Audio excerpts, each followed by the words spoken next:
Welcome back to another episode of Late Hits. I'm your host, Reed Napper. Thank you for joining us today. Our guest today is the one and only Mike of Moore College Football on Twitter. How are you doing, my friend? Doing great. Appreciate you having me, Reed. Been listening to the show. You do a great job, so appreciate you having me. Of course, man. So as you can see by the title and the thumbnail of the video, the main topic of today's show is going to be our outlook on Penn State. Mike and I are both Penn State guys, so we're going to be giving our thoughts and takes on this new Penn State roster and coaching staff going into the spring, as well as a couple programs that we are buying and selling going into the 2026 season.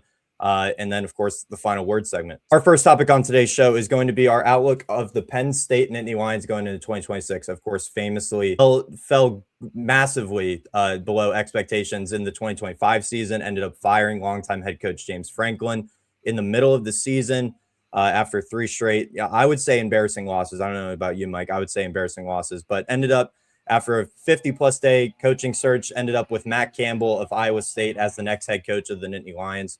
And bring in tons of production and coaching staff members over from Iowa State. So let's taking a deep dive into the roster. We're going to start with the quarterbacks. Rocco Becht comes over from Iowa State, the redshirt senior. Dealt with some injuries last year, but for his career, over 9,000 passing yards, 64 touchdowns, along with 19 plus on the ground for the Drew Hour leaving the program in the whole debacle with Ethan Grunkemeyer now leaving to go to Virginia Tech. I think getting continuity in the quarterback position is really important for this Penn State team going into 2026.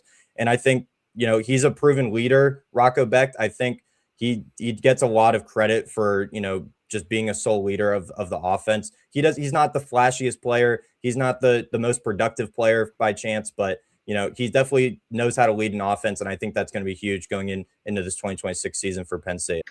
Yeah, I'm right with you. Maybe an 8 out of 10 for me. Rocco Becht was he a fourth-year starter now? Guy comes from, a football family. His dad played in the NFL. Continuity with Matt Campbell, but also the entire offensive staff. He knows the playbook. So a bit injured last year. I'd like to think he's going to come back more so in his, freshman, sophomore form. The other key piece that was a big one for me, I didn't want to lose Ethan Grunkemeyer. Thinking initially, hey, if Rocco Becht comes in, it's a 1-year plug and play, and then he's gone. But Matt Campbell being able to bring over Alex Mansky as well, likely the next quarterback in waiting, big-time recruit. So a lot of eligibility left on 3 or 4 years or so. All excited what the room has to offer. Yeah, I'm also excited for the incoming freshman Peyton Falzone, a 4-star prospect, ended up staying with Penn State. Everyone thought that, the recruiting class was going to be, decimated after James Franklin left for Virginia Tech. Everyone was going to follow him there. But that guy Peyton Falzone's already a Penn State legend for being one of 2 recruits to sign with Penn State without a head coach. He was loyal to the program and rooting for him. Hope he's with the program all the way through. I know in this new world, the transfer portal, you never know, but rooting for that guy especially. One more name I wanted to touch on with the quarterback group, because I was honestly surprised by this transfer. Connor Berry coming in from Christopher Newport. He wasn't the flashiest name, in the portal, obviously coming from the Division III level of Christopher Newport, but he was a very productive player last season for the Captains, led them to the Division III playoffs, went undefeated in the regular season. So I'm curious. He's obviously not going to start over Rocco Becht, but for a backup role, I think he's definitely in consideration. It's kind of out of that Lane Kiffin playbook with Trinidad Chambliss, where I think that was Division II, but still, if a guy looks good on tape, why not take a flyer? If anything, it adds to the depth of the room. So high upside, low risk in my mind. Mike, let me get your thoughts on the running backs coming in, because we do have a couple of notable returners as well as some big name hitters coming in through the portal. Yeah, so changing of the guard at running back. We've had 4 years now of Katron Allen and Nick Singleton, both record-setting running backs, literally record-setting running backs. So now it's going to be a completely new room.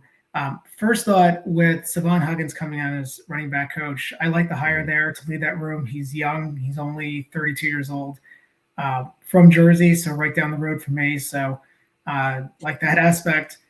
Big time, I think, recruiting capabilities in Jersey and New York. Looking at the room itself, Carson Hansen, comes over. He's expected to be the workhorse of this room, 6'2", 220, proven production, knows the offense, just like Rocco Becht, returning starter. James Peoples from Ohio State, and it's still weird to me seeing rivals, transfer from a rival program, but yeah, this is a guy that is a high upside player. He was expected to be running back 1 last year at Ohio State. Obviously, Bo Jackson won that job. Only had 61 carries, but averaged 5.6 yards per carry when he got his limited opportunities. So I look at him as somebody with talent, big playability. Matt Campbell scoped him out from the start. Is he that lightning to Carson Hansen? I think he can be. The piece that I was particularly excited about was retaining Quentin Martin Jr., Cam Wallace as well. But with Martin, he had a great game in the Pinstripe Bowl. I was reading that Matt Campbell has been challenging him to bulk up a little bit. Sounds like he's made some great progress in the weight room. So 7.5, maybe it's a conservative number. But overall, I think just, you lose 2 guys like Katron Allen and Nick Singleton. Can you replace them? I'm not sure, but I think Matt Campbell's done a hell of a job, backfilling the room there. Yeah, I totally agree. It's going to be, I think that's one of the biggest question marks offensively for this team, at least in the spring. How do you backfill that much production out of the running back room? Carson Hansen is, like you pointed out, he's going to be the thunder to James Peoples being the lightning. He's going to be your explosive back out of the backfield. I think James Peoples is probably the one I'm keeping my eye on the most, just solely because we didn't see a lot of him at Ohio State, but he was a highly touted prospect out of high school, 4-star prospect. So I think he's definitely the one I'm keeping an eye on the most, because Carson Hansen is a proven product. We know what we're getting from him. He's a trusted 3-down back at a minimum. He's definitely the bruiser of the group, I would say. And coming off a 900+ yard season last year, he also dealt with injuries in his own right. I think it's definitely a good compliment for those top 2 backs. Moving on to this wide receiver group. There's a lot of turnover here as well. Mainly guys coming from Iowa State. I have one name in particular that I hope you point out that I think could be a standout in this wide receiver group. But definitely, I hope it improves coming off of last season and the disappointment that we made with the portal acquisitions there. Receiver, oh man, talk about a room as underperforming as it gets over the last 2-3 years now, and yeah, I still torture myself thinking about that Notre Dame game and the Orange Bowl. It's capable wide receiver. Does that completely change the dynamic? Is James Franklin still the coach? I mean, we can go down that path, but looking at it heading into 2026, as you mentioned, a ton of turnover. I'm cautiously optimistic. I'm going to give the room a 6 out of 10 for now. I'd like to think that's a low number, and they should outperform that expectation. The one thing that excites me is that under Matt Campbell, historically at Iowa State, the wide receiver room has produced.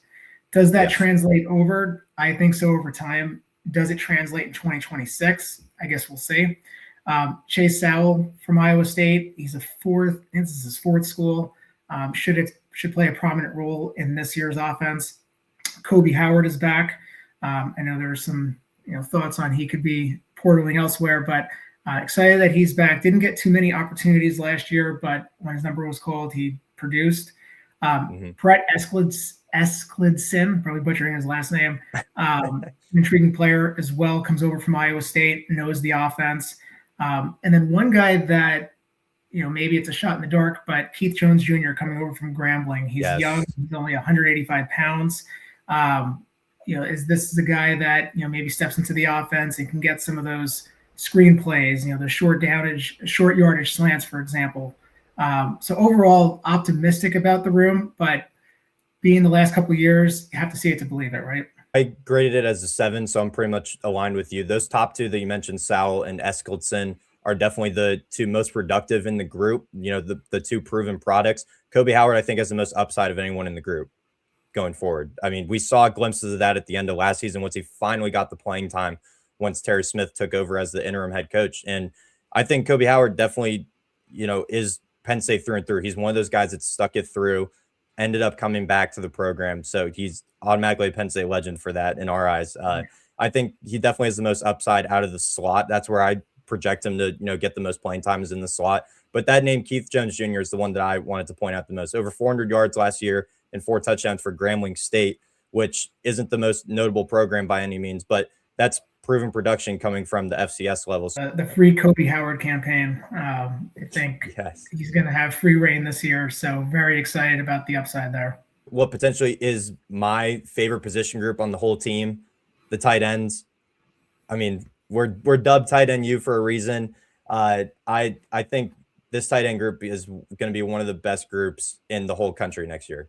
I'm going to say that right now. Benjamin Brahmer comes over from Iowa State. He's 6'7" and had multiple touchdowns last season. He's a reliable target for Rocco Becht, on third downs, crucially. He was a huge target for Rocco Becht in those situations. Andrew Rapplier comes back as a redshirt junior. Arguably, he was my favorite player on the team last year, just solely for, the fire and the passion that he brought to this roster, in a down season. You would always see Rapplier, talking smack to the opponent or, getting up in someone's face. And that's just something I love. I think having swagger and grit about you is a huge part of playing tight end. So Rapplier is probably my favorite player coming back to this team next year, along with Gabe Burkle and Cooper Alexander. Also coming over from Iowa State. Matt Campbell loves to run a 3 tight end system a lot of the time. So I think having a good solid core of tight ends is going to be crucial for this offensive system with Matt Campbell going forward into 2026. And as I mentioned with Brahmer before, 446 yards and 6 touchdowns last season. The smallest tight end of those 4 is 6'4", going up to 6'7" again with Benjamin Brahmer. So four massive people taking up this tight end room. It's definitely going to be, again, arguably the most exciting group in 2026 for me personally. Ditto. It's a big room. With Rapplier returning, that's huge. Obviously we're hoping for Olish to return as well. Kind of figured it'd be one sticking around, one going elsewhere, and that's ultimately what happened there. But excited to have Rapplier back. You mentioned 6'7" Benjamin Brahmer. Just when it was announced that he was coming over to Penn State, I just fired him up on YouTube and just watched some of his clips. The guy is huge. Can make plays. He's got that comfort zone with Rocco Becht in the offense, so he's going to be a natural, just fit in the offense. High expectations from this room to continue producing. It's been just a number of years now under the former staff, rolling out draft pick after draft pick and production, and most recently Tyler Warren dominating that room. So excited about the potential of this room. If I'm giving it a number, probably a 8.5 out of 10 for me. I had it at an 8, so we're perfectly aligned on that. And again, something I didn't mention before was the tight ends play a crucial part in the Matt Campbell offense solely because of their blocking ability as well, not even just through the passing game.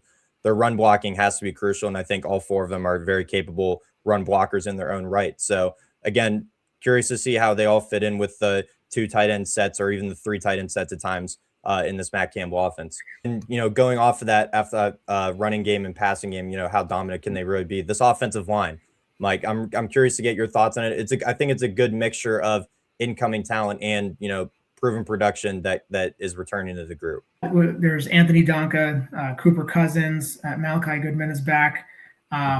Big offensive line. The new offensive line coach, name slipped me right now, but guy comes in, has just a tremendous record at Iowa State of production there. So high expectation for that room.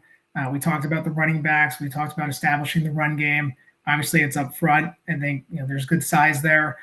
Recent history of guys going to the league. I think that's going to continue, with this new staff in place. So it all starts up front. I'm excited about the room. If I'm giving it a number, maybe a 8 out of 10.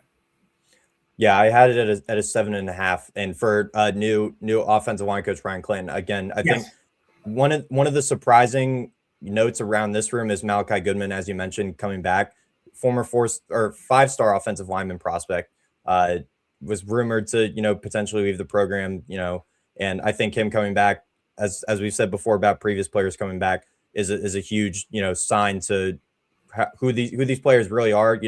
They are Penn State through and through. Over to the other side of the ball now on the defensive line. It's another, decent mixture of guys returning and proven production coming in through the portal, mainly through the portal. Yvonne Kimojo, if I'm pronouncing that correctly, and Max Granville are probably the 2 notable returners coming in on the defensive line alongside Ty Blanding at D tackle. But most of your proven production is coming through the portal Keanu Williams and Siale Tapaki, coming both from UCLA. One of them is gonna fill one of the starting defensive tackle spots in my eyes. Along with Dallas Fakahali, will also be a contender in that rotation at defensive tackle. He comes over from Utah. Armstrong Ninodum, if I'm pronouncing that correct, he comes from Oklahoma State. So a lot of unknown names to at least the Penn State fan base right now, but it's all Power 4 proven production. I think getting continuity from the Power 4 level is definitely big, especially going into the Big Ten where you're playing a lot of teams that are, heavy run first teams, especially those Midwestern teams like your Nebraskas, Iowas, Northwestern. It was very dominant in the run game, as we saw as Penn State fans last season. So I think if I had to give this defensive line group a grade right now, I'd probably say a 7 out of 10, but it's definitely potential to improve going into the fall next year for sure. My exact rating as well, 7 out of 10. And one thing that at least was eyebrow raising for me, did you know that since 2020, from an edge rusher perspective, Penn State's had 4 first-round draft picks as well as 2 second-round draft picks. So just elite talent on the edge there of the ball. Now, who's the next one? Is there a next great one on this current defensive line? You mentioned Max Granville. Could he be the guy that steps up into that role? Is it Alexander McPherson coming over from Colorado? LeVar Arrington II, obviously, from his father, a Penn State legend. He's moving from linebacker to defensive end. I think the staff likes what they see here. Is he able to step into that role and be that next great edge rusher? So intrigued by that position. I know with Matt Campbell and Danton Lynn, they are focusing on beefing up that middle part of the defensive line, the defensive tackles, and being able to stop the run. You mentioned playing against some of these Big Ten offenses. They felt a need to beef up in the defensive line. So I think they've done that through the portal. A lot of guys coming in, an intriguing room. Again, 7 out of 10. I think I'm excited about some of the young guys like LeVar Arrington, for example. Backfilling how much they did is good, because I think the amount of production, and at least younger production, that they lost in the portal is definitely going to be apparent. Chaz Coleman mainly is the standout name going to Tennessee. Most notable name leaving this defensive line room alongside Zariah Fisher goes to in conference with USC. So I think backfilling how they did is definitely I think is a plus. Getting a lot of Power 4 production, as I said, but losing that younger talent definitely, I think, is going to show. It may not be this season, but probably next season, losing those 2 younger defensive ends. Yeah, so let's talk linebackers. Obviously, linebacker U.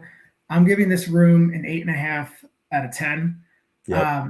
For me, Tony Rojas Jr. So I was on a podcast last year where I talked up Tony Rojas as this is a guy, if you can stay healthy, is prime for a monster year. Again, that key part, if he stays healthy. He had some injuries last season. He's battling back now. Sounds like he'll be good to go at the start of the season. So I'm just going to repeat that. I'm expecting a monster year of Tony Rojas. Glad he stayed. I know he's a Virginia guy. There's speculation, could he follow James Franklin down to Blacksburg? He's sticking around. We talk about a true Penn Stater. Love to see it.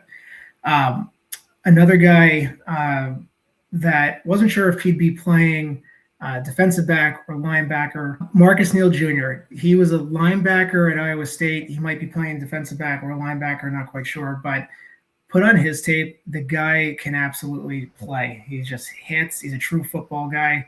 Excited about what he brings to this defense. And then another linebacker, excited about Alex Tatch, Cam Smith. Both those guys I fully expect to produce. So I'm giving the linebacker room an 8.5 out of 10. High expectations this season. I gave it a 9. I think there's a lot of Iowa State production that makes up for that grade. Caleb Bacon and Cooper Ebel are going to be 2 standout names to look out for going into next season alongside Rojas. I think they're going to be in competition for that starting spot. But as you said, Alex Tash was another fan favorite that we all wanted him to stick around, and he ended up coming back as well. So, and he's only a sophomore. So I think there's a lot of upside in this linebacker room for sure. This whole defense runs around Tony Rojas. If he stays healthy, he is arguably one of the best linebackers in the country. Let me get your thoughts on this DB room, Mike, because you did mention Marcus Neal Jr. He could be playing like a hybrid safety, corner, linebacker. He's basically a jack of all trades. We don't know how they're going to line him up with Danton Lynn in this new defense. But he's obviously the standout if he does play in the secondary. Yeah. So the first thing that excites me about the secondary room is the fact that Terry Smith is back leading the corners. So obviously a big retainment there on the coaching staff, but he's back. Penn State's consistently produced from a secondary perspective. Zakee Wheatley is off to the NFL. Looking at the portal, we have Jamison Patton and Jeremiah Cooper coming over from Iowa State. Also keeping some young corners, Jameer Joseph and Darius Dixon. That was huge. If Terry Smith's not here, who knows if those guys are here. So big time retainment there. We're also talking Audavian Collins, Zion Tracy. I think all were impact players last year.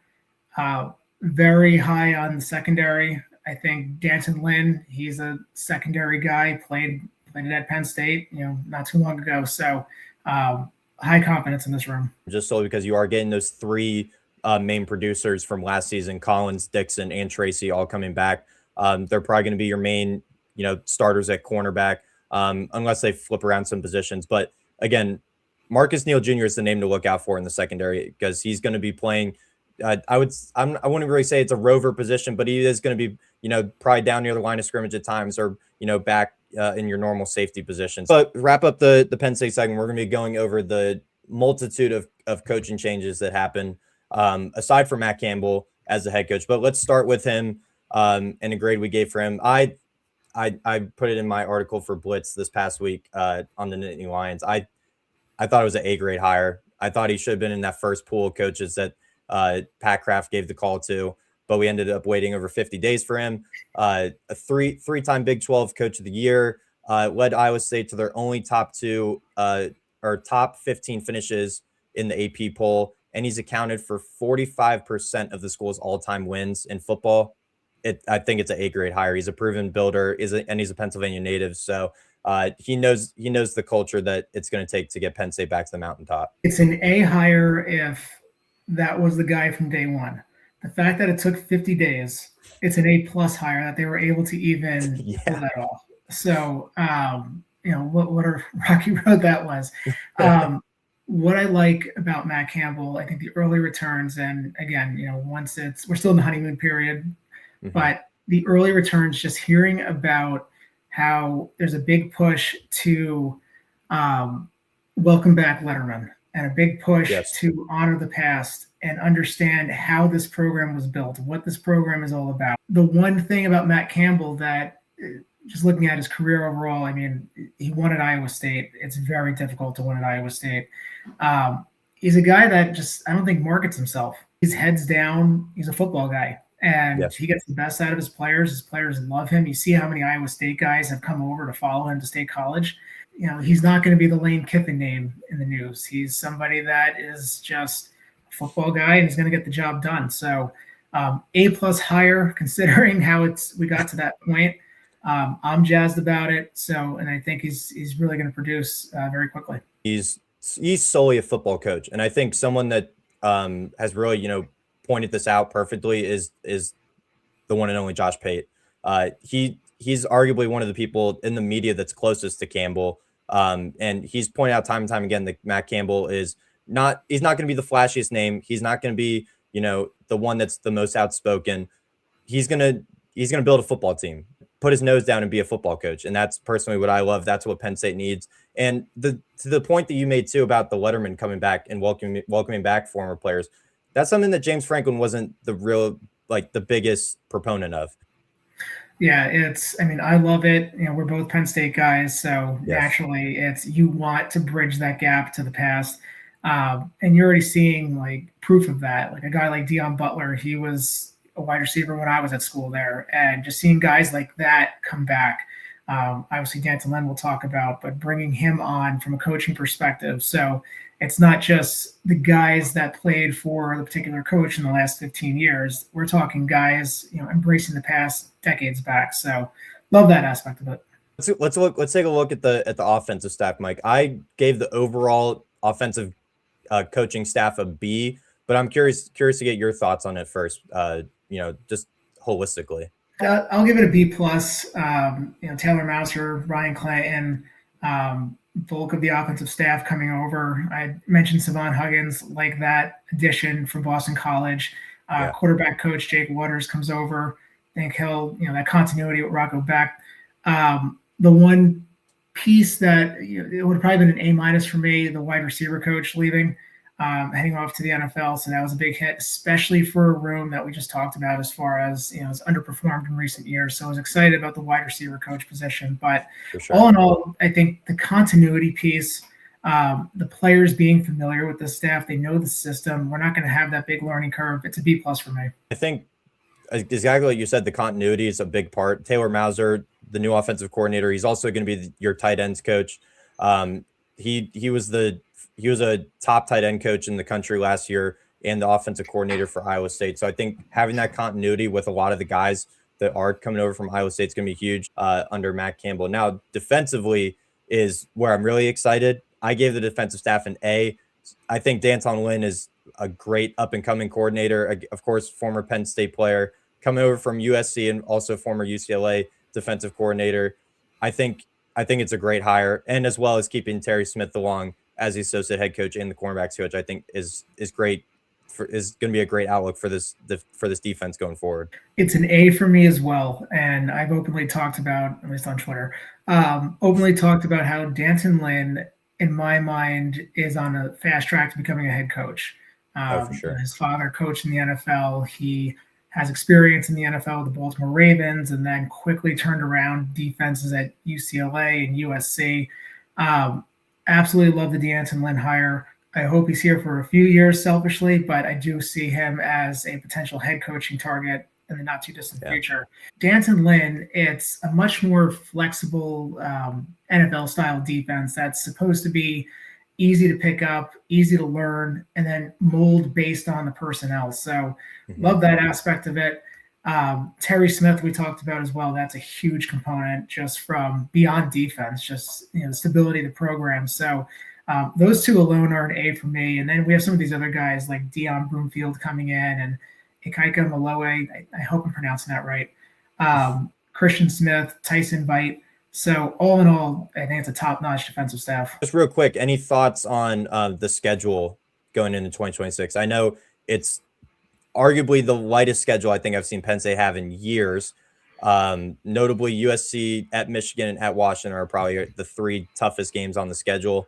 But if you have any thoughts on the 2026 schedule, the schedule, I mean, Penn State won the lottery in terms of Big Ten schedule compared to some of these others. Like just look at Ohio State's schedule this year; it's insanely tough. But you open with the three G5 schools, and I wouldn't say you just overlook them because this is a new staff, this is a new team. Big Ten wise, avoid Ohio State, you avoid Indiana, you avoid Oregon. Like the top three in terms of odds on favorites to win the Big Ten. So that's huge. The toughest part, really, you have USC at home, which hopefully is the whiteout game if everyone gets their ducks in a row. But then the following week, you head to Ann Arbor, and I believe Michigan is on bye during that USC game. So that's a tough back-to-back stretch. But all in all, and then Washington in November is a tough road game. I have high expectations for Washington, but all in all, I mean, you couldn't have hoped for a better schedule compared to some of the other programs the Big Ten have to face. Yeah, it's definitely on the lighter side, if not the lightest possible schedule in Big Ten play. Next up on the show, we are going to be talking about some programs we are buying and selling going into the 2026 season. Of course, this is based off of the stock market. Teams we're buying stock in, selling our stock. Mike, as the guest of the program, I will let you go first. Who are you buying or selling going into 2026? I am buying Louisville Cardinals in the ACC. I'm a big Jeff Brom guy. First off, I just think he gets the most out of what's handed to him. He was at Purdue. He won. You've seen what Purdue has done since then. Now he's at Louisville. He's got a solid squad. But looking at 2026, they kept Isaac Brown. Sounded like he was going to Texas for a hot second, but he's coming back. Did very well in the transfer portal. I think the big thing is bringing in Lincoln Kienholz from Ohio State. This is a guy that battled Julian Sayin for the job last year. Now he enters the portal. Louisville jumped on him, was able to bring him in. Jeff Brom's the quarterback whisperer. But not only just the talent on the roster, I'm looking at the schedule. They avoid Miami, avoid Clemson, avoid Virginia. And then SMU and Florida State are home games. In addition to that, no West Coast trips. Like their furthest road game is up to Syracuse. So Louisville has a manageable path in the ACC. I also just overall in that league, Miami should be there, SMU should be there, but Louisville is a program I'm buying stock in this season. Talked about Louisville on the show before, so I'm not going to, beat a dead horse while it's already down. But Louisville is obviously my biggest sleeper in the ACC because we haven't seen Miami compete for an ACC championship yet. I think Louisville definitely has a great shot. I'm a huge Jeff Brom guy, as I've said before on the show. But the hardest game is out of conference in the first game against Ole Miss. And, I mean, that they could easily win that game because we have no idea what Ole Miss is going to be right now and, going into a new regime there. So I totally am buying Louisville stock as well alongside you. For me, that stands out buying stock. I'm going with BYU. I'm all in on BYU and Kalani Sitake. Obviously, as we talked about with Penn State, he was rumored to potentially take the Penn State job. And then a bunch of Mormon money came in there to keep him around at BYU. But just looking at the roster, Bear Bachmeier comes back at quarterback. LJ Martin is back in the backfield, had over 1,000 yards rushing last year for the Cougars. They retained 4 of their 5 offensive line starters from last season, which is great to have continuity there in that position group. And I think their additions in the portal, while there weren't many, I think they were very selective in what they could get out of the portal. Of course, as a Mormon school, you have to be very selective and you're very limited in who you can get, into the program. But Cade Uolave, linebacker from Cal, I believe was the freshman of the year, defensive freshman of the year last year in the ACC. So he's a huge acquisition out of Cal. I'm all bought in with Kalani Sitake and BYU. I'm actually kind of glad he's staying out there because I thought he was obviously a great fit out there. Aside from the religious affiliation, I just think he's a great football coach, and I think he fits BYU to a T. So having won 23 games over the past 2 seasons, I think they're going to keep that trajectory only going higher. They really only have one competitor in the Big 12, in my opinion, and it's going to be Texas Tech. So if they can get by Texas Tech, maybe even sneak an at-large spot, if not win the conference, I'm all bought in on BYU going into 2026. With the way everything played out, I'm glad it played out this way. He's where he should be, but he's a hell of a football coach. And I saw some top 10 lists the other day going back and forth, and he's a guy that I would probably put my top 10 right now, like that number 9, number 10 position. What's crazy about BYU, this time last year, Bear Bachmeier was still at Stanford taking classes. Part of my stock buying there is that he's going to take another step in the right direction and continue to improve overall. The one question for BYU, Jay Hill, defensive coordinator, is heads over to Michigan, so there is that. They elevated one of the assistants to defensive coordinator, so it should still be the same system. So I'm not overly concerned, but it is something to point out that they do lose a hell of a defensive coordinator in Jay Hill. With all of that, I'm also buying BYU. I'm down on a few. I'm going to give you – I have a couple in mind. The first one I'm going to go is Texas A&M. And this one is a challenge for me because I think the world of Mike Elko. I think he is an elite coach. We talk top 10 coaches. He's right up there. Sure. He's a great CEO of an organization. He is a hell of a football coach and has done a hell of a job at Texas A&M. The reason I'm down on them and selling my stock is the current market price. So Marcel Reed returns. I'm of the opinion that last year was the ceiling for Marcel Reed. And, maybe I should be a bit more optimistic. I just don't know if he's going to take that step and elevate his game. I think we're going to expect more of the same from Marcel Reed, which is a great football player. But at key moments last year down the stretch against Texas, against Miami, kind of fell short. So that's primarily why I'm down on Texas A&M. The other part, the schedule isn't easy. I mean, the SEC is going to a 9-game conference schedule this year. Yep. In the non-conference, they have Arizona State for the final 5 games at Alabama, Tennessee, at Oklahoma, Texas. So I can see a few losses on this schedule comparing to last year when they went 11-1 regular season. I'm selling Texas A&M. I definitely am keeping an eye on that stock. I'm not going to lie. And just to add on to that, they are turning over both coordinators. So that's also something to keep an eye out on, especially with Marcel Reed, like you pointed out. If Colin Klein is not the play caller last year, we don't really know what we're going to get out of Marcel Reed. My first sell, and Twitter is going to bash me for this because I've been on them for over a year now. It's Florida State. I've been down on Florida State ever since that Boston College game on a Monday night. Like, losing to Bill O'Brien is one thing at Boston College, to then go 2-10 after that and follow it up with a 5-7 campaign for Mike Norvell. I'm completely sold. That stock is long gone by now with Florida State. I'm surprised Mike Norvell is still the head coach there, if I'm being honest. I'm surprised that they didn't pull the trigger on his buyout. They were building the entire offensive line from last season through portal additions or just elevations from it within the roster. Quarterback turnover, Castellanos is no longer there, so they bring in Ashton Daniels from Auburn, who is kind of an unproven product at this point. He did get some starting time at Stanford a few seasons ago. Got a on and off time at Auburn last year, but when he did get his time to shine for the Tigers last year, it wasn't anything too notable. I do like the addition of Quintravion Wisner at running back from Texas. I put that as a plus addition. I think he's a proven producer out of the backfield with his time at Texas. So I do give a plus for that addition. But they're getting major turnover at receiver outside of Deuce Robinson. As of right now, my stock is fully sold on Florida State. I think it was a fluke that they beat Alabama at the start of the season last year. I think Alabama just came in that game down. They didn't really know what to expect of this Florida State team. Again, a portal-heavy team for Mike Norvell.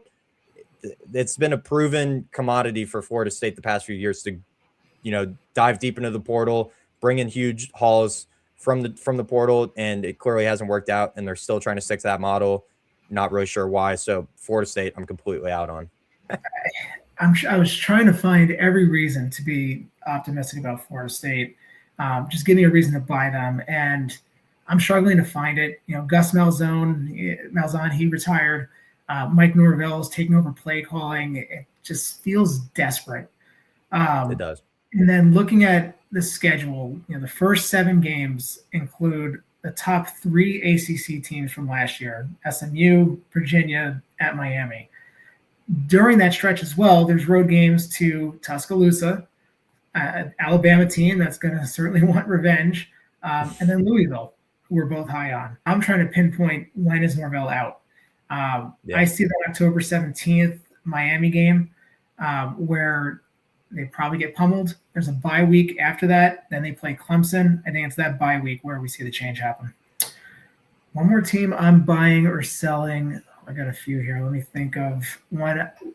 One I'm going to sell, and it pains me to do it, is Nebraska.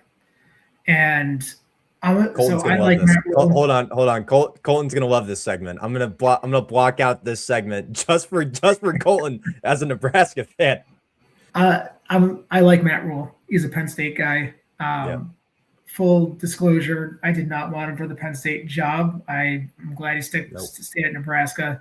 I was one of those Matt Rule year 3 guys last year, where it was supposed to be the year they made the jump.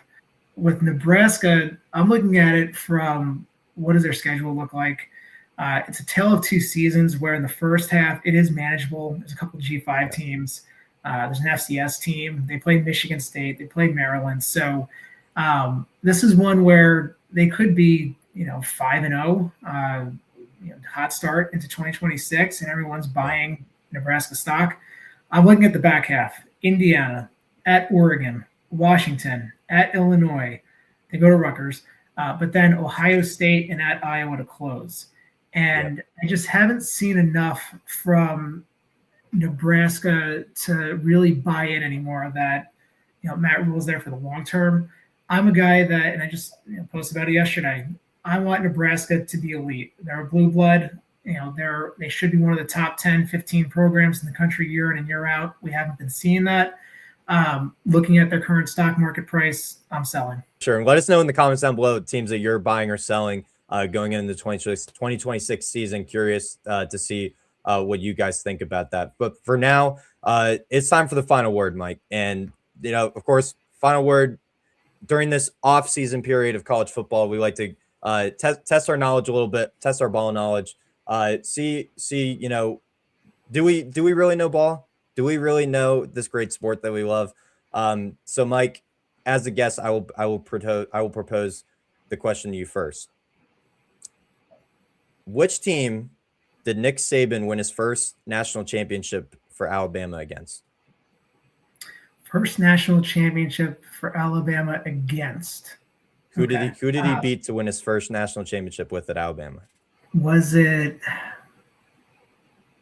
Ohio State? It was not Ohio State. There was a couple against Clemson. Man, in your last episode, you had the question about the two-time Heisman winner, and I was like, oh, Archie Griffin, instantly. This one is just drawing a blank. I'm drawing a blank. Give me a hint. It was 2009. 2009. Oh, this was at the Rose Bowl, if I remember right. Was it Mac Brown in Texas? It was Mac Brown in Texas. I don't know why Yes, that was the game at the Rose Bowl. Yeah. Yep. Beat Texas 37-21 to win his first national championship and go undefeated that season, 14-0. I'm ready. All right. So this one's a little bit more recent. Okay. Since the CFP era began, since 2014, what Power 4 program has won the most games without ever reaching the playoff? So Power 4 program winning the most games since 2014 have never participated in the 14 field or the 12-team field. Most wins since 2014 without ever being in the playoff. 10 minutes later. The conference, like their current conference? Big Ten.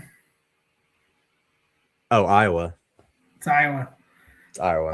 With how did I not? Kirk Ferentz has been there literally my entire lifetime. Just like 8-4, 9-3, year in, year out. Consistently. Yep. Mike, any final words before we get out of here? Again, everyone go follow More College Football. The links will be down in the description. Go give him a follow on Twitter. He's a great follow. Counting down the days till the new season every day.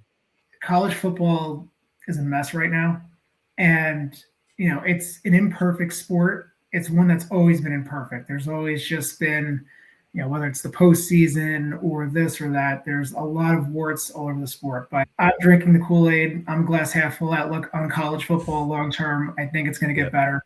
I love the sport. We have March Madness going on now. We have Major League Baseball opening day. I'm excited about spring practice. We have a lot of schools opening this week. So that's my final word. Love the sport. Appreciate you having me. It's been a lot of fun and great opportunity to chat ball with you.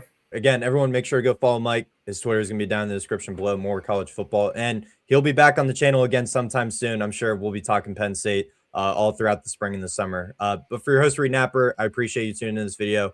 We will catch you in the next one. Appreciate it.